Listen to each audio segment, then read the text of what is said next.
Welcome to Sir Win's Accounting Lectures. Today, magkakaroon tayo ng pen and paper video problem solving patungkol sa Lecture 07, Government Grant Related to Income. Actually, nasa description ng video lecture na ito yung mismong problem under discussion. Kung gusto mong sagutan ng solo at balikan ang lecture na ito kapag tapos ka na, mas mabuti. Kasi, ang accounting ay natututunan not by mere listening but by you doing the problem solving. Pero kung may sagot ka na nga, simulan na natin. So again, Lecture 07, Government Grant Related to Income. And here is our problem. On January 1, 2026, Justin Fuente Company received 9 million as government grant to compensate for costs to be incurred in cleaning the Dumaca'a River over a period of 3 years. On January 1, 2027, the entire amount of government grant became repayable because the entity has never cleaned the river in 2026, which is a clear non-compliance of the conditions attached to the grant. On January 1, 2028, Justin Fuente Company received a grant of 7,500,000 from the Iranian government to compensate for the massive losses incurred because of recent flooding. So required, prepare the journal entries for 2026 up to 2028. So ano nga ulit itong ating problem? Government grant related to income. Bakit siya related to income yung grant na natanggap natin? Ang dahilan, kasi wala ka namang kinonstruct na asset or pinurchase na asset. By exclusion, kung sakaling nakatanggap ka ng grant at walang asset na kahit ano, therefore it is related to income. Okay? So para mas maunawaan kung paano ang kanyang accounting, magsagot na tayo. So again, entries po ang hinahanap. So nangyari ang unang pagtanggap ng grant noong January 1, 2026, amounting to 9 million. So we are going to debit cash for 9 million. Okay? And we credit deferred government grant, okay, or income. Yan, amounting to 9 million. Kasi meron ngang kondisyon, okay, na kinakailangan maglinis ka ng Dumaca'a River. Ngayon anong nangyari? Okay, lumipas ang isang taon, yung deferred income ay ililipat mo sa income na, realized income. Sapagkat ang sabi dito, may 3-year period yung paglilinis. Therefore, itong 9 million na grant na natanggap mo, hindi mo i-recognize lahat-lahat as income ngayon. Dahil nga merong condition, merong period na 3 years. Okay? So, yun. So, pero dahil lumipas na nga yung isang taon, yung deferred income nung December 31, 2026, so you debit deferred grant income. Okay?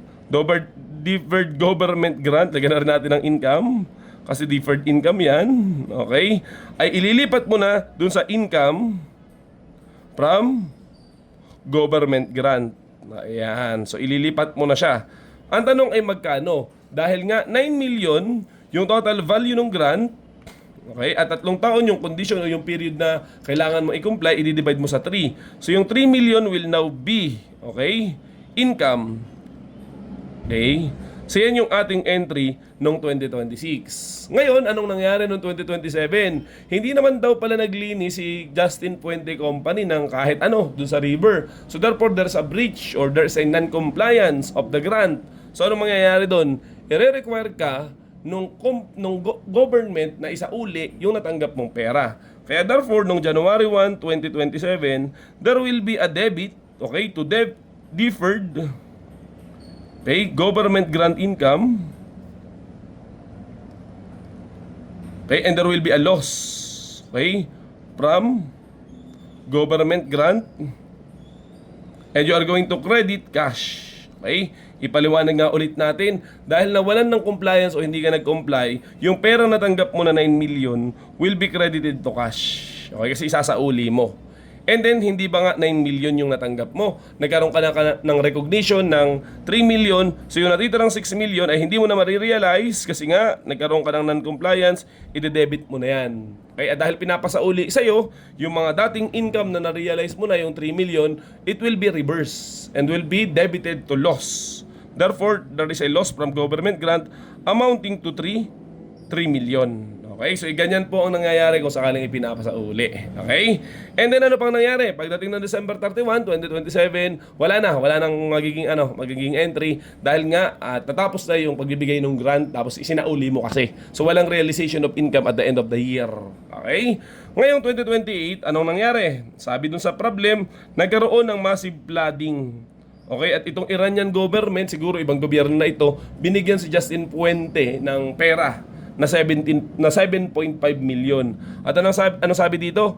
Walang hinihinging kahit anong kondisyon, wala siyang lilinisin. Siguro dahil doon sa losses na naranasan ng kumpanya, basta binigyan siya ng ekstrang pera. Kung sakaling ganon, the income will not be treated as deferred. Kasi deferred muna or liability muna kung sakaling merong condition or period nga na hinahanap kapag related to income. Pero kung sakaling katulad nito, related to income kasi wala ka naman ng pinorchase o kinonstruct na asset at wala ding hinihinging kahit anong kapalit, it will be recognized immediately as an income. That's why the entry on January 1, 2028, we are going to debit cash amounting to 7.5 million kasi nga nakatanggap ka agad ng pera and you are going to credit directly as income from government grant amounting to 7.5 million. Okay? I believe yun na po yung ating problem dito sa sa government grant related to income. Sana meron ka natutunan. So yun lamang at maraming salamat.